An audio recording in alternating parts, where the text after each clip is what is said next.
هنلعب معاك لعبه اسمها الحقيقه في دقيقه. اللي مطلوب من حضرتك انه اول اجابه حقيقيه تيجي في بالك قولها لي وبسرعه، احنا عايزين نجري جدا في ملفات كتير قوي. تمام كده؟ اتفضل. ماشي. يلا بينا.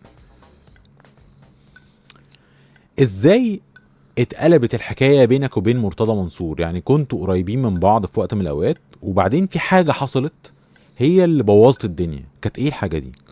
ان كان في عمل مؤسسي ابتدينا مع بعض كمجلس اداره، والعمل المؤسسي انتهى بعد فتره بعد فوزنا بالدوري والكاس. هل كان في غيره باللقب جنرال الصفقات زي ما الناس الجمهور طلع عليك ان انت كنت سبب في من ضمن الاسباب المهمه في تكوين لا، فريق قوي؟ مرتضى ناس كتير لعبت في دماغه، وكان ليها مصالح في الاستفاده الماديه، وانا كان يهمني مصلحه نادي الزمالك ولسه الاشخاص. علاقتك ايه بولاد مرتضى منصور، امير مرتضى منصور واحمد مرتضى منصور؟ مفيش حاجه متواصله غير الصدفه كده بس وخلاص.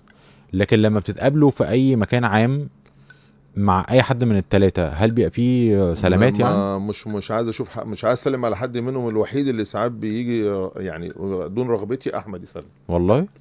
دون رغبتي. ليه بقى؟ لان هم مجموعه متناسقه. امم.